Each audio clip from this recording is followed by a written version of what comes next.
Now we have the Park District Board candidates, and this is the only contested election. And we received many questions for the Park District, so we may go over our time allotment a bit, given the interest in the race.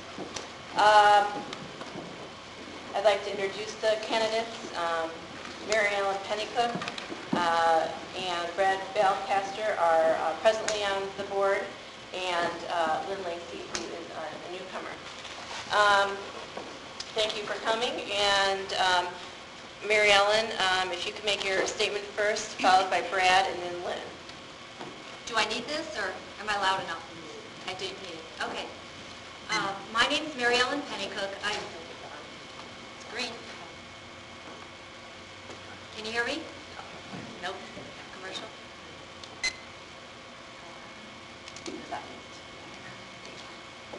I think Jim Palermo did that.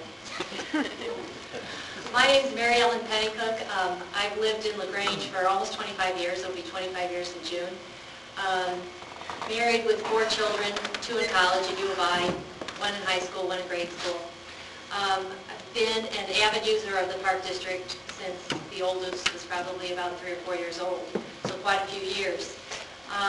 Back in I think it was 99, I got involved working with the Park District I was asked to be on a task force, a needs assessment task force, and spent about a year and a half working on that, and then working on the referendum push resulting from that, and continued to work with the board, not on the board, and until I was elected to be, or appointed to be on the board 6 years ago, and then ran for re-election. So I've been on the Park District Board for the past 6 years, but involved for well over 10, 12, 13 years with the Park District.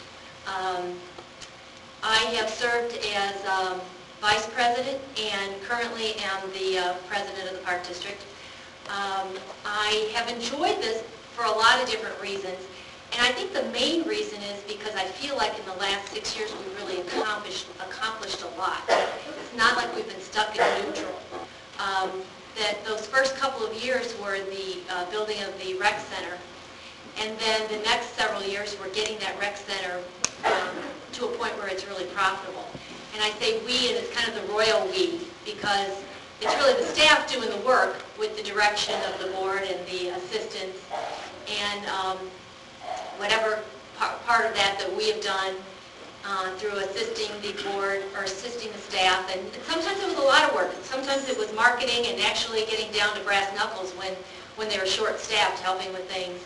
But in general, it's been a great experience, and I've seen a lot of progress. Good evening. My name is Brad Balcaster. I currently serve as Vice President. I was appointed by the current board in April or May of 2010, and prior to that time had been serving as a paid consultant, hired, I think by default, when all of the bigger firms turned down the Park District, and they were introduced to me as they were looking for somebody to help with the Gordon Park negotiations. So I was hired to do that, and since April of 2007, have been intimately involved with the Park District, at least as it relates to real estate, of course, since my appointment on virtually everything. I think that the board, from what I understand, when Rob Metzger decided to retire, had concerns that he was the numbers guy, for lack of a better word, investment banker, and in my background in real estate, negotiating complex transactions, dealing with numbers all the time, would fill a gap that he was leaving.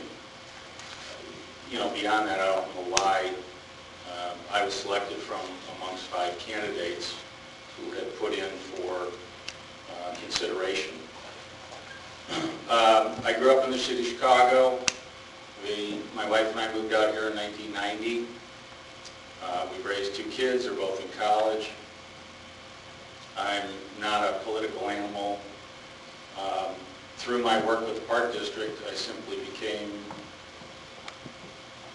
very much impressed with the quality of people serving on the board,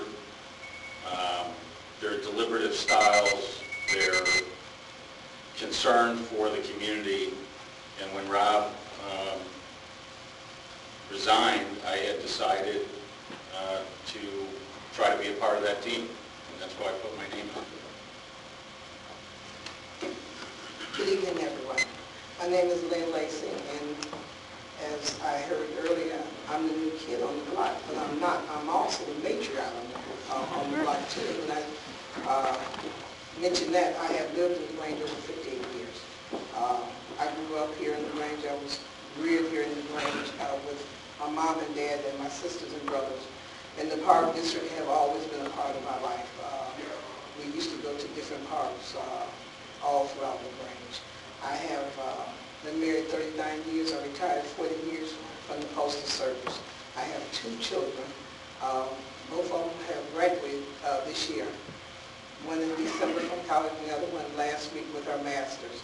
2 grandkids that is participating in a lot of Park District and also a lot of things around the Grange. And as I said, I was a product of the Grange Park District going way back in Mr. Castle. I don't know if anybody remembers Mr. Castle, Mr. Plowman, but I've always been involved. And one of the things that kind of got me going with the Park District 10 years ago, my family started feeding the homeless. And the Park District was one of the ones that said, okay, we'll partner in with you. Don't worry about the insurance or anything else. And I wanted to get back to the Grange, a town that I do dearly love, not only just the Park District, every aspect of the Grange. And I see the kids, which is our future, I see them in the Grange with nothing to do.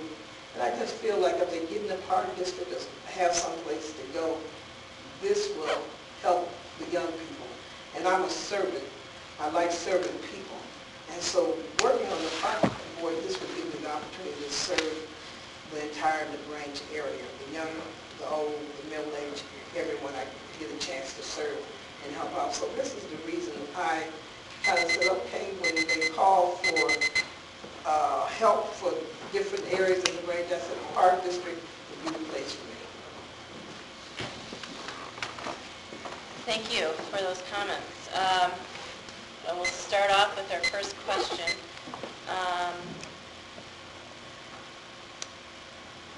The Park District has recently moved their monthly meetings from Thursday to Monday night. Are you in favor of keeping the meetings on Monday, the same night as the village board meeting, or are you in favor of changing the meeting to another night? Mary Ellen, can we start with you, please? I'm definitely in favor of trying this out for a while. At least giving it a year on the Monday nights. The Thursday nights might have seemed like a great night for most people, but as it turned out, for 4 out of 5 members of the board, including myself, that Thursday night meeting conflicted with other activities that I wanted to participate in, and specifically with the Boy Scouts. All the Court of Honors were on that exact Thursday night, and I could never go to them, never be a part of any of those activities, and I wanted to become more involved in that. That's my own personal story. I found that the other members of the board had similar concerns. So Thursday nights did not end up to be a good night for us, and we wanted to make sure that we could make it to the meetings. And so we came up with the Monday night as being a great night to meet. We're going to try that out for a while. We haven't seen any decline in our attendance at meetings because the attendance is small anyway. Lynn, would you like to address that?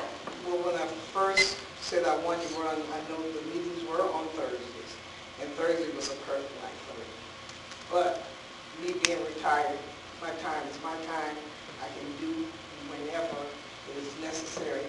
I did want to attend once in a while the village meetings, being on a Monday, and I wanted to, kind of give people a choice. But if we meet on Mondays, that means the media could not go on Monday nights. They had to either go to the park district or either to the village. But whatever the board say, I'm in favor. If it's, they're going to give them one-year trial, I'll try it for a year and see where it goes from there. It really didn't matter to me. I kind of preferred Thursday nights because it gave me time during the week to get the board packages read without having to commit the weekend to do that work. I thought it gave staff a little more time. I think that predominantly the board was more comfortable with Monday, and I was happy to go along since I don't have any kid responsibilities other than paying college bills. Okay, thank you. In 2010, the Park District was awarded a $500,000 grant from Lyons Township to upgrade Denning Park. What's your opinion on how the $500,000 should be used? Brad, you have the microphone, so why don't you start? Unfortunately, and I think people who are not involved, and I didn't know this before I got involved, don't understand that most of these grants, in this case, it's true, come with strings attached. This is not a check which we can spend in any way that we wish. And in fact, this grant, as I understand it, was finally defined as limited to hardscape improvements in that park. So what we now have to do is work with staff and our architects and go to the public and try to come up with a plan that fully utilizes the grant for the hardscapes that we can use it for, but do that around a park that we can afford to do. So in this case, as in many, this grant comes with significant strings attached. It can be used for hardscape only, and we will do the best we can to maximize it and produce a park that everybody can be proud of. Lynn? I'll take it back. Whatever the people want in that area, that's what I think, that's what the money should be used for. Okay. Mary Ellen? Well, legally, the money has to be spent on certain things pursuant to the grant. It's a contract between the Township of Lyons and the Park District of LaGrange, a contract that we just got our hands on within the last month. And the hardscapes we're talking about are parking lots and walking paths and basketball shoot-around and specific items that we need to produce an invoice showing the cost was spent on those specific items. So it's a matter of where it's placed in the park, and we will, without question, include the public in those discussions. But you will see you will see that our flexibility is very limited as to what the money is spent on. How it's done is another matter, and that's what we look for the input in, and that's what we hope to maximize the benefit of. Okay, thank you. This month, the Park District will consider taking on the management of the before and after-school care programs at LaGrange Elementary District 102. Where do you stand on the possible addition to the Park District? Do you feel the Park District has the resources to manage these programs? Mary Ellen, would you like to start? Sure. At this point, the School District 102 and the Park District are still in the consideration phase here. And from what I understand, this is a function that is typically held, or more often than not, is accomplished by park districts. And the interesting thing is that the Park District would mainly be taking care of the oversight of that program. It's anticipated that most of the people who actually run the day-to-day operations would likely still be the ones doing the day-to-day operations. It's more that the oversight, the school district is not, is looking for someone to be more involved in the oversight. So I think that the Park District does have the resources to handle that, probably a little bit more of the expertise than the school district on that kind of a program. And I think if it's good for the community, I think the Park District is and should be willing to take it on. Lynn, would you?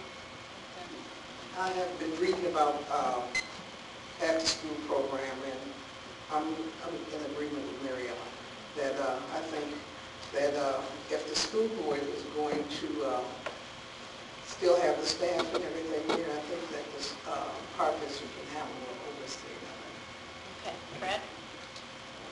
Yeah, I think it's a great program, that it should remain, and assuming that we can work out the details with the school district and that we're committed to operating it appropriately for the benefit of the kids, yeah, I think we should do it. There are great symmetries between our mission and the kindergarten programs that we currently run and the early before and after school education programs.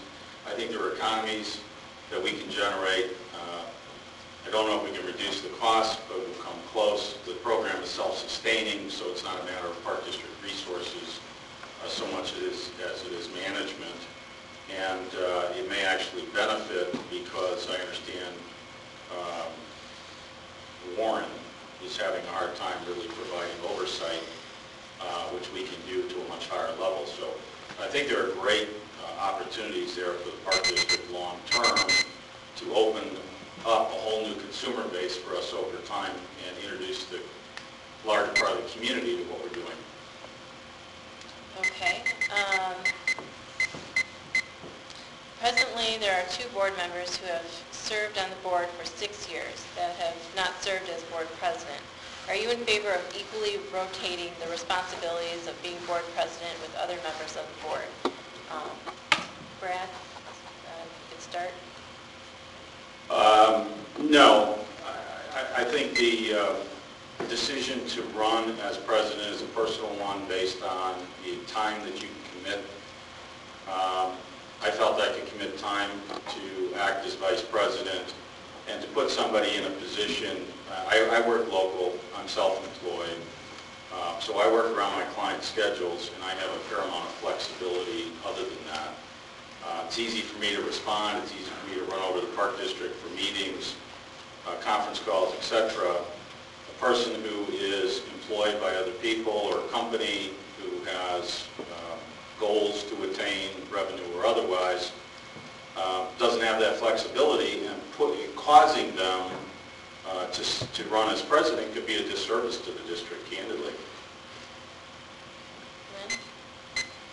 I have not really did any research on that yet, so I'm not able to discuss that as far as if they should rotate the position or not.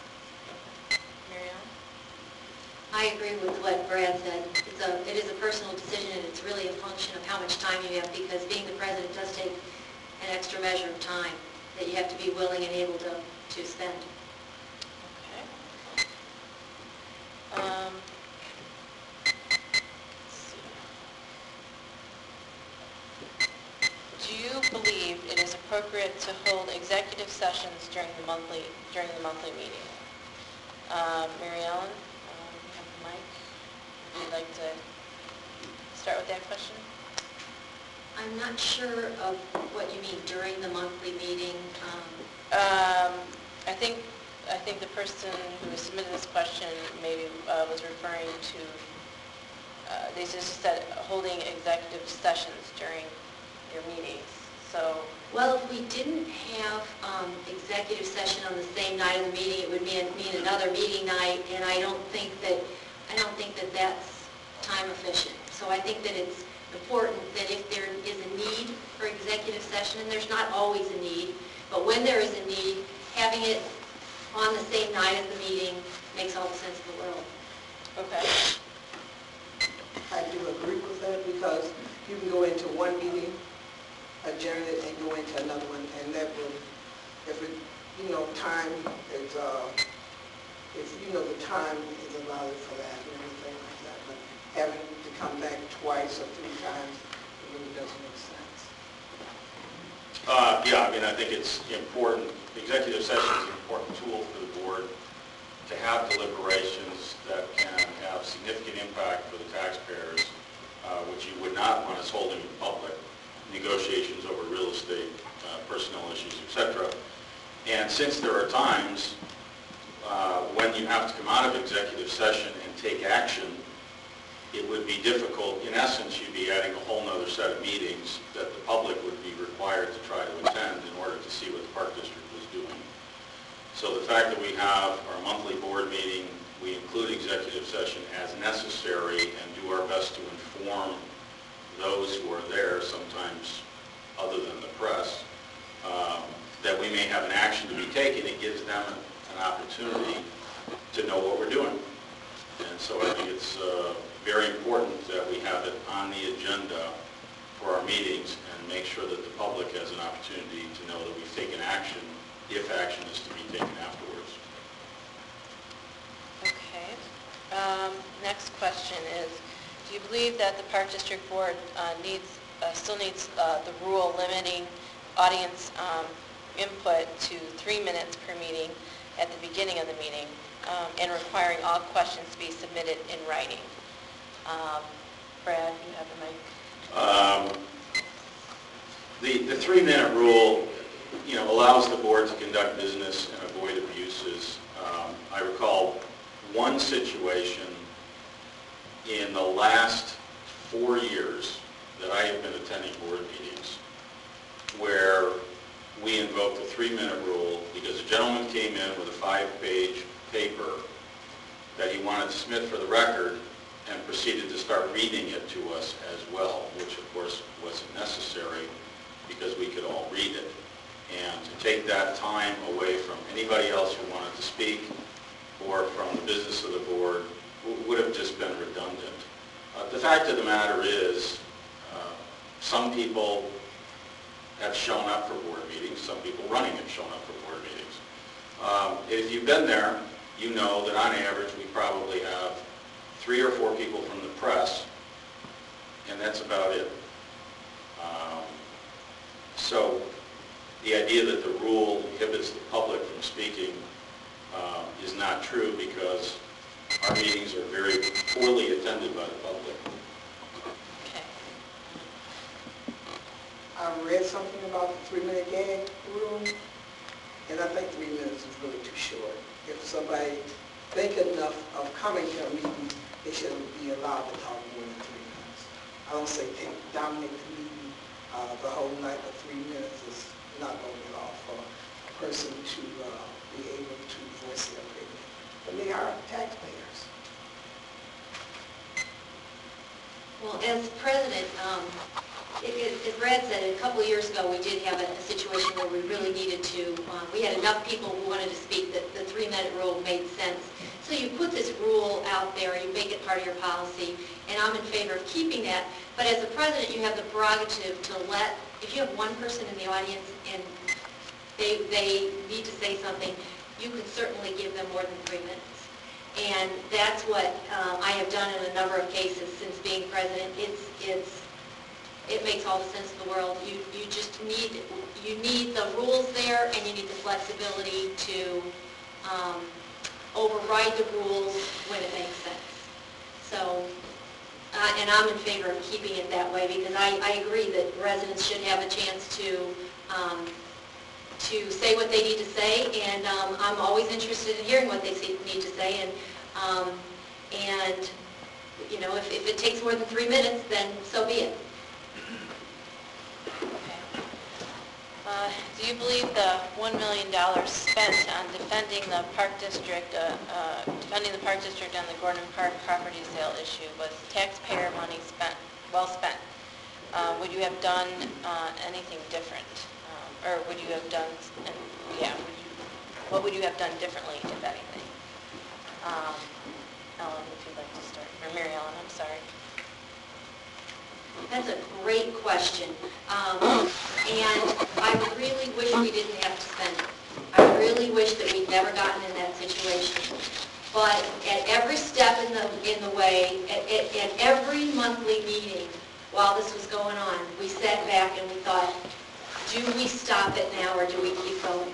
And when we had so many residents who were in favor of that development, and it was, we looked at it in so many different ways and analyzed it so many different times, and we kept coming back to, it's the right thing to do, it's in the best interest of the community.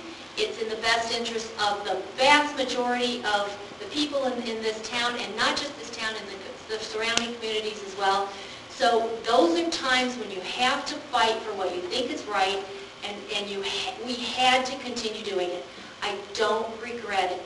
I don't regret having done the work. Incidentally, it's interesting to know that the attorneys who worked on the case for us, we hired a litigation attorney, a specialist, and that was very expensive. We couldn't continue paying them. When it came down to the final trial, the Park District attorneys that we used did the entire trial for free. 3 attorneys, 5 days, all day long. They wrote off the fees. So there was an incredible savings in the end, believe it or not. Lynn, if you'd like to. That one I'm not qualified really to speak on that because I have not read all through the papers. I'm reading it, but I have not read all the way through it. But $1 million is a lot of money. And after I get through reading it, then I can answer that better. No, I don't think it was money well spent because we shouldn't have spent it. There was a referendum. I think the population, the citizens of our community were highly informed of the issue, voted in favor of it. And, you know, in my business, it's all about customer service. My clients are my livelihood. In this business, you're the clients. And when the referendum results say 55% in favor, that's the way our democracy works. We got stuck in 2 lawsuits, and I think not to obfuscate the fact that the court has found in the Park District's favor, and so essentially our position has been right from the get-go. The issues that have been litigated haven't changed. So no, I don't think it was money well spent because I don't think we should have had to have spent it.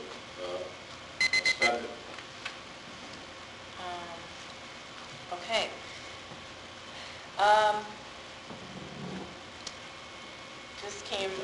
This question is regarding the monthly check run report. The monthly check run report of whom the Park District makes payments is only available to the public at the board room, at the Park District board room during the meetings, its meetings. Do you support putting the recipients on the monthly check run and the amounts they receive on the Park District website monthly? Brad? Yeah, I think the more we can open up our books and records to the public who pay the bills, the better off we are. I'm absolutely in favor of more transparency. There's nothing to hide. I've talked to our executive director about it several times. There are software issues supposedly. But yeah, I'm absolutely in favor of putting as much out there as we can, so long as it does not diminish our ability to protect the taxpayers in negotiations or impact personal service records or et cetera, et cetera. Lynn? I agree 100%. I think it should go on the web because, again, it is the taxpayers' money and they should know. And the book that they're talking about is a notebook, pretty thick notebook. There's no way somebody can look in there and see exactly what they want to see in the amount of time that's allotted in the meeting. So I think it should be an open book policy. Okay. Mary Ellen? Yeah, I don't have any problem with it. It's public information. It's just the logistics of getting it on the website and software, you know, which I can't really speak about. I don't know. Okay. Getting into more general issues, other than the general economic and budget shortfalls, what do you believe are the 2 most significant issues the Park District will need to address in the next 2 years? What are your ideas for addressing those 2 issues? The 2 things that we need to address, and they're main things, they're major things, and it is maintaining the assets that we have, specifically the rec center, and keeping it in a like-new condition, which is what is one of our major goals, and improving upon those assets possibly adding a fitness center to the rec center, definitely improving parks. And that's all within a framework of what the budget will allow and what the budget will allow us over time, what kind of grants we can chase. So everything is a matter of balancing our limited resources by the needs and the priorities that we have within the Park District. Fortunately, in these difficult economic times, the Park District's in a good position because this rec center ends up to be a revenue engine. And we're projected to be somewhere over $300,000 over our budget this year from the rec center, from rentals and programs and all. So fortunately, that revenue ends up being able to fund more of our capital budget. So we're in a good position. We're really working toward making additional revenue generators, because then what happens is then we can fund things that are not revenue generators, things that the community likes and desires that don't have a price tag to them, such as the Easter egg hunt and the Halloween party and things like that.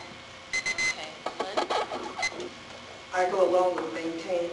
It's important to maintain any building, any parks, but I also go along with, since we have so much money that we're making now and we have an old budget, I think once in a while the money is good, but we have to give back to the community. But we have a lot of people that cannot afford to go to the park districts.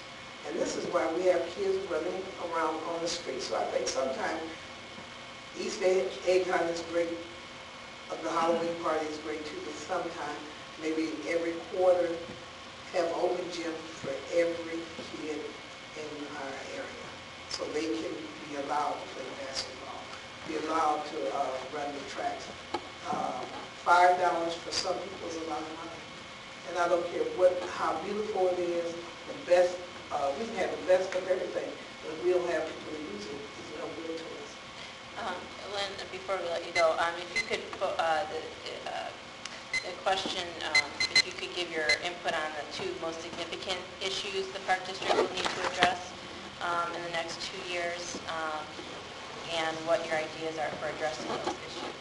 Okay, the idea is, okay, maintain this is one of them, and that's the building on East Avenue and also between the park districts, keeping them up and then improving on the parks period. And some of the things that we brought up the afternoon part with the park, they talk about the fitness, but I still would like to see more research, and I know they did a very excellent job. Because I was there the day that they brought the report back, but I still think that we need to go a little farther with the research on the fitness center. This is really necessary here in the Grange at the Park District. Okay, thank you. Brad? Excuse me. Well, I think the integration of the base program, which just got on our radar screen the last couple of months, is going to be a key issue. For the last almost 4 years, I've had a standing lunch appointment with our executive director every week.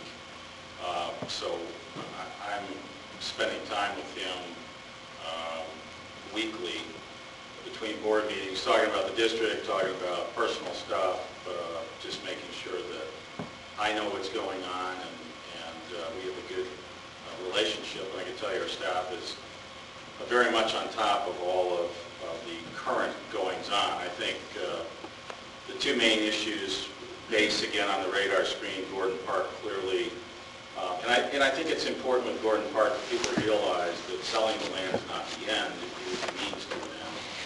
Because selling the land allows us to fund the renovations.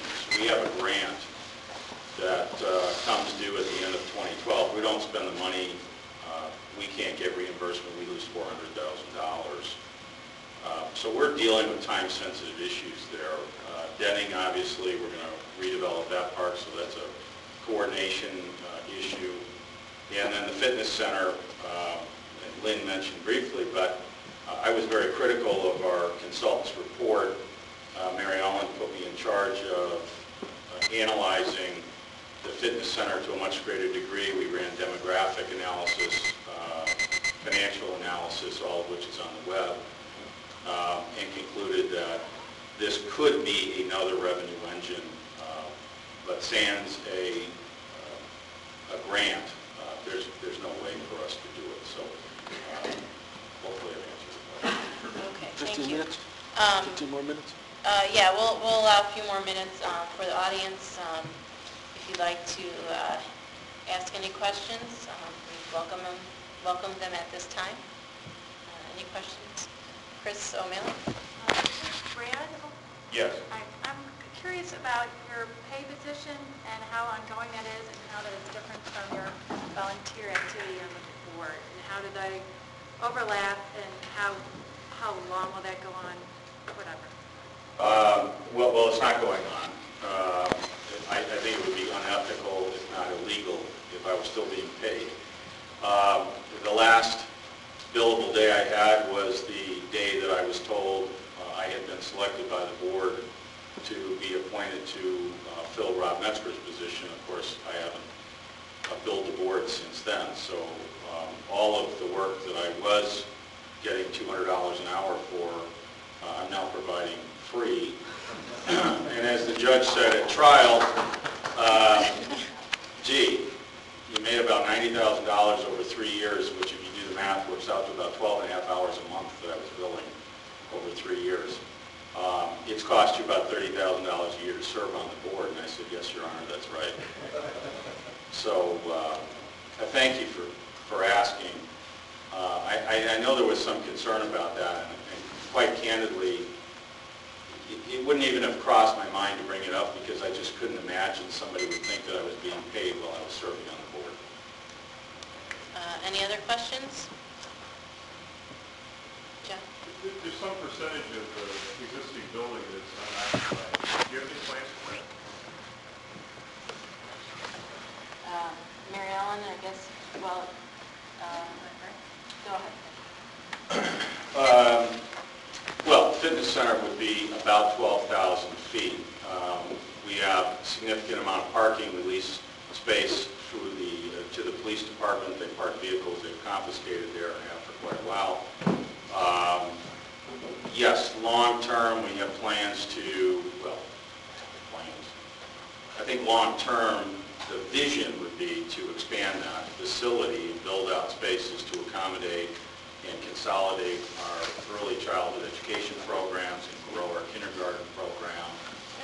We're discussing with some interest groups right now who have lost space in the community to come into the building and to develop part of the space that they would want to use at no cost to us, obviously, and then we can run programming in addition to what they do.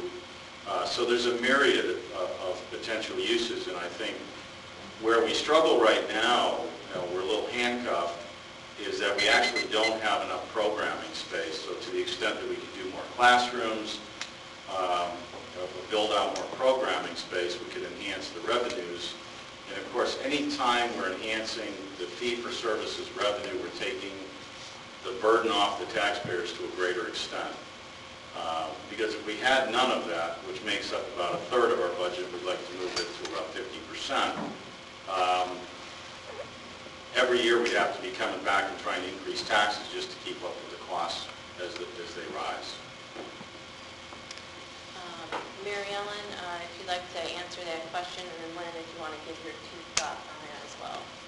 I think Brad answered that question really well. And I have not looked into that. Okay. Do we have any other questions? Yes. I understand that the board elected not to pull the grant request for the fitness center. And Brad's comments seem to imply that there was no enough feasibility for the fitness center. Am I correct, Brad? There was enough. There was not enough with the feasibility study that they had done, that it didn't seem to be conducive, that the fitness center was not going to be conducive enough to sustain itself. Is that what you said? Thank you. The consultant did a report, which I was critical of, as being inadequate. We I was then tasked by Mary Ellen to oversee additional analysis, met with staff 3 or 4 different occasions. We did much broader surveys, not only of park districts, but of for-profit facilities. We looked at revenue numbers, we looked at membership numbers, we looked at demographics to make sure we were pulling the best comparative scenarios, and then broadcast out over 20 years, which I think is reasonably useful life, the potential revenues and expenditures, and came to the conclusion that yes, it could not only be self-sustaining, but it could be a great moneymaker. And since 75% of the cost of building it would be funded by a grant, assuming we get it, it would be a good investment. That Can I answers ask your you, question. when will you know the status of the grant? June or July, possibly. So the grant is what's contingent upon the center. So if you don't get the grant, then that fitness center is just... Yeah, to be clear, and I'm sorry if I'm holding this mic too long, but there's $25 million in grant money available. The city of Chicago gets $5 million. There's $20 million left for the state of Illinois. We were one of 5 or 6 park districts to suggest a fitness center, I think, and there are any number of other proposals. So, you know, out of the hundreds and hundreds of proposals, to get that $20 million, we're just one. Maybe another 1 or 2 questions, and then we'll... Can I add one thing? Oh, I'm sorry, go ahead. Sorry. All right. Just to be even like a little bit more detailed on what Brad answered. The board was not happy with the quality of the report because it looked like, the original report, it looked like he wanted us to do a fitness center and he kind of plugged numbers to make it look good, you know, kind of like made as instructed.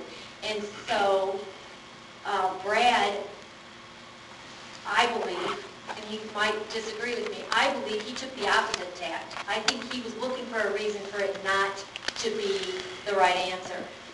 And he did all kinds of research. He went into so much detail on this. It was amazing in setting up the structure for it. And then the staff went and found the actual numbers to fill in the details on this. And incidentally, what this feasibility study showed is that not only would it be self-sustaining, but it would also cover, when we figured out what was our definition of self-sustaining, it would also cover the capital costs that the park district put into it, which is typically not the way governments think. So it really did make sense in terms of being a revenue generator into the future. Lynn, do you have any thoughts you'd like to offer? Like I said, I heard the reports that they gave on the fitness center, and the money was there, but still again, would it work for the next 20 years? Or would the taxpayers come back and have to pay for it? Okay. Because it is quite a few fitness centers in the area. I said 10-mile radius. We have maybe about 6 of them. We have on my own side. Thank you. Okay, one more question, and then we're going to wrap What up. was the membership for this fitness center? The amount of members that they have? The question was, what is the amount of members that the fitness center would need? I don't remember that number.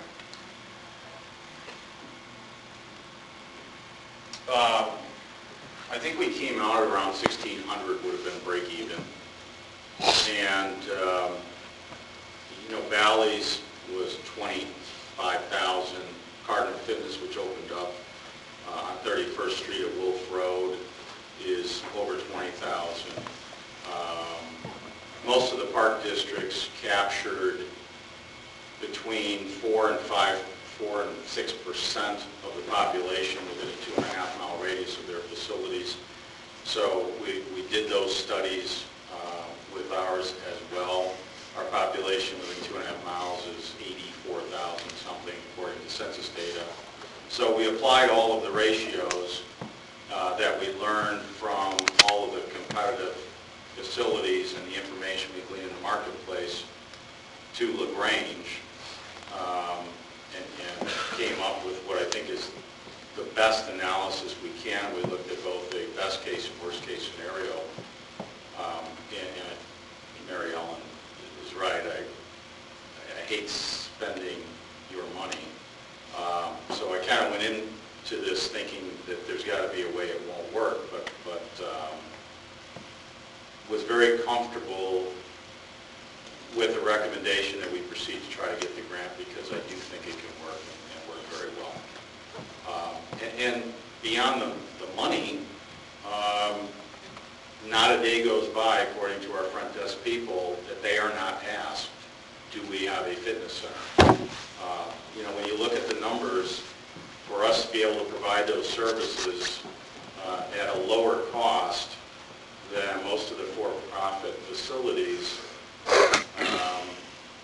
we ought to be able to have a competitive advantage. And I think a fitness center is very much in keeping with the Park District mission of enhancing the health and the well-being of the citizens in our community. Okay, time is up. Thank you very much.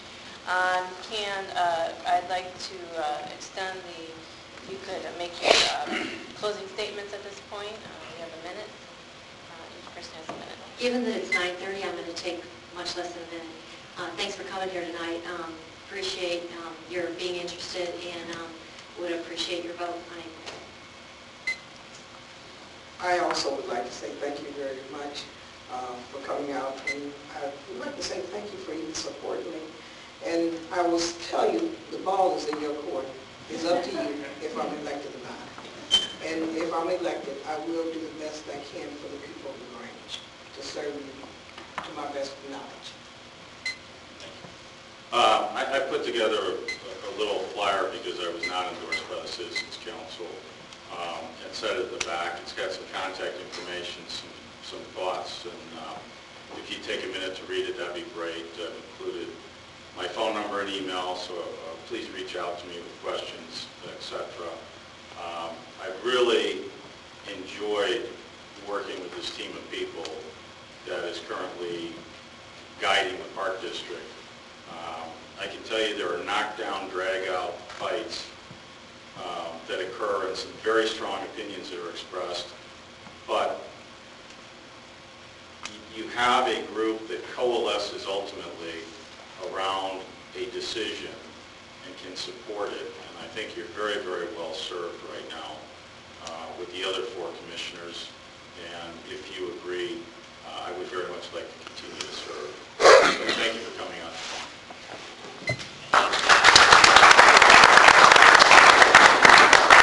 Thank you again, Mary Ellen Pennycook, Lynn Lacey, and Brad Belcaster. We appreciate your participation. Candidates have left information in the back, so feel free to take a look at that. Feel free to email the council at lgcitizenscouncil@gmail.com with any questions. Thank you for attending.